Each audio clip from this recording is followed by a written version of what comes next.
السلام علیکم ورحمۃ اللہ وبرکاتہ۔ ہر والدین کی یہ خواہش ہوتی ہے، یہ دعا ہوتی ہے کہ ان کی اولاد ان کی فرما بردار ہو، ان کی تابع دار ہو، ان کی باتوں کو مانے، ضد نہ کرے، بدتمیزیاں نہ کرے۔ لیکن موجودہ زمانے کے اکثر والدین یہ شکوہ اور شکایت کرتے نظر آتے ہیں کہ ان کی جو اولاد ہے وہ نافرمان ہو گئی ہے، ان کا کہا نہیں مانتی، ضد کرتی ہے، دین سے دور ہے، یا اس طرح کی اور شکایتیں کرتے نظر آتے ہیں۔ اور جب وہ اس طرح کی باتیں کرتے ہیں تو دکھی ہوتے ہیں، مایوس نظر آتے ہیں، یعنی وہ اب یہ امید چھوڑ چکے کہ ان کی اولاد اب ان کی فرمانبردار بن جائے گی، ان کا کہا مانے گی اور اپنی غلط راستوں کو چھوڑ دے گی۔ اس طرح ان کی باتوں سے، ان کے چہرے سے ظاہر ہوتا ہے، لیکن یہ بات بالکل غلط ہے۔ اللہ تبارک و تعالی نے ہر بیماری کی دوا اور ہر پریشانی کا حل بنایا ہے، اور انشاءاللہ آپ کی یہ جو پریشانی ہے، آپ کی اولاد کی نافرمانی، انشاءاللہ اس کا حل آج کی اس ویڈیو میں ہے۔ کچھ دعائیں ہیں، کچھ وظائف ہیں جو قرآن کریم میں اللہ تبارک و تعالی نے ذکر فرمائے ہیں۔ اگر آپ ان کا ورد کریں، ان کو اپنے عمل میں لائیں، تو انشاءاللہ آپ کی جو اولاد ہے وہ فرما بردار ہوگی، اطاعت گزار ہوگی، اور انشاءاللہ آپ کی تمام باتوں کو مانے گی۔ اللہ تبارک و تعالی نے قرآن کریم میں جگہ جگہ دعا کرنے کا حکم دیا، اور آپ علیہ الصلاۃ والسلام کی مبارک حدیث ہے کہ دعا ایک عبادت ہے، اور دعا تمام عبادتوں کا مغز ہے، اور اللہ تبارک و تعالی دعاؤں کو قبول فرماتے ہیں۔ یہ قرآن کریم سے ثابت ہے۔ سب سے پہلے تو والدین دعا کا اہتمام کریں۔ دعا ایک ایسی چیز ہے جو ہر بیماری، ہر پریشانی کو دور کرتی ہے۔ سب سے پہلا کام آپ کو یہ کرنا ہے کہ آپ 5 وقتوں کی نمازوں میں دعائیں کریں۔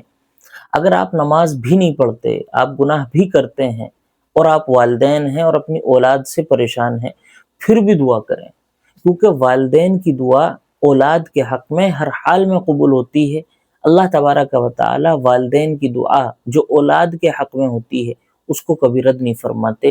تو سب سے پہلے تو آپ دعا کا اہتمام کریں، چلتے پھرتے، اٹھتے بیٹھتے، 5 وقت کی نمازوں میں ہر وقت اللہ تعالیٰ سے یہ خواہش رکھیں کہ اللہ کسی طرح میری اولاد کو فرمانبردار بنا، دیندار بنا، نیک صالح بنا۔ یہ دعا ہمیشہ کرتے رہیں۔ یہ سب سے پہلا کام۔ اللہ تبارک و تعالی نے سورہ ابراہیم آیت نمبر 40 میں ایک دعا ارشاد فرمائی، رب اجعلنی مقیم الصلاۃ ومن ذریتی ربنا وتقبل دعا۔ دوسرے نمبر پر اس دعا کا اہتمام کرنا ہے۔ اس دعا کو اپنا وظیفہ بنائیں، اپنا ورد بنائیں، اپنا عمل بنائیں، اور کس طرح کرنا ہے۔ فجر کی نماز اور عشاء کی نماز کے بعد 11 مرتبہ اس دعا کو پڑھنے کا اہتمام کریں، اور آگے پیچھے 3 مرتبہ درود شریف پڑھنے کا بھی اہتمام کریں۔ فجر کی نماز کے بعد اور عشاء کی نماز کے بعد، یعنی جب آپ اپنی فرض سے، اپنی سنت، اپنی نوافل، اپنے وطر وغیرہ سے فارغ ہو جائیں، تو پھر اس دعا کو پڑھیں۔ اس دعا کو 11 مرتبہ پڑھیں، آگے پیچھے 3 مرتبہ درود ابراہیمی یعنی درود شریف پڑھیں۔ اس کے بعد اللہ تبارک و تعالی سے لو لگا کر دعا مانگے، ہاتھ اٹھائیں اور اللہ تعالیٰ سے خوب گڑ گڑا کر مانگے، تو انشاءاللہ آپ کی اولاد آپ کی فرما بردار ہوگی۔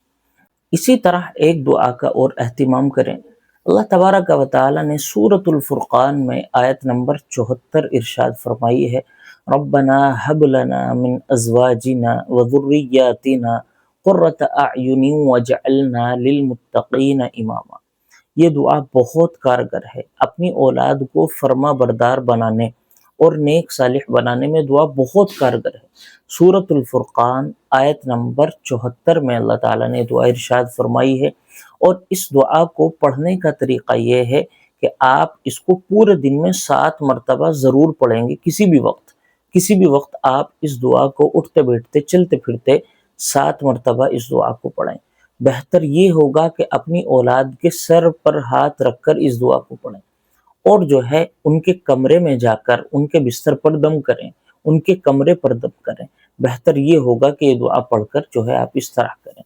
اور اس کا سب سے بہترین وظیفہ یہ ہے کہ آپ اپنی فرض نمازوں کے علاوہ جو نمازیں ہوتی ہیں، سنت ہیں، نفل ہے، ان نمازوں کے سجدوں میں سبحان ربی الاعلی کہہ لینے کے بعد اس دعا کو پڑھیں۔ فرض کے علاوہ جو سنت اور نفل نماز ہے ان کی تسبیح پڑھ لینے کے بعد، ان کے سجدے کی تسبیح پڑھ لینے کے بعد یہ دعا پڑھیں. یعنی آپ سجدے میں گئے، 3 بار سبحان ربی الاعلیٰ کہہ لیا، اب یہ دعا پڑھیں، ربنا هب لنا من ازواجنا وذریاتنا قرۃ اعین واجعلنا للمتقین اماما. یا پھر اس دعا کو بھی ایڈ کر سکتے ہیں جو اس سے پہلے بتائی گئی، رب اجعلنی مقیم الصلاۃ ومن ذریتی ربنا وتقبل دعا.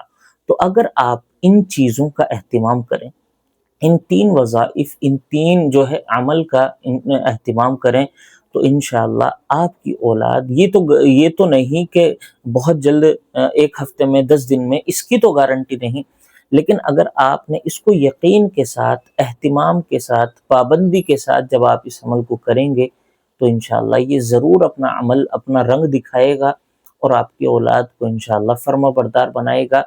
یاد رکھیں، اولاد والدین سے کبھی بھی باہر نہیں ہوتی. اللہ تعالیٰ نے والدین کی دعا میں وہ اثر رکھا ہے کہ اولاد تک اس کا اثر ضرور بھی ضرور پہنچ جاتا ہے. تو آپ سب سے پہلا وظیفہ اور سب سے بڑا وظیفہ ہے دعا کا ضرور اہتمام کریں.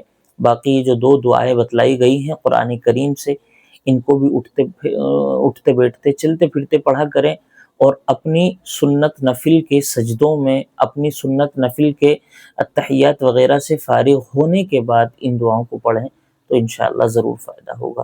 السلام علیکم ورحمۃ اللہ وبرکاتہ.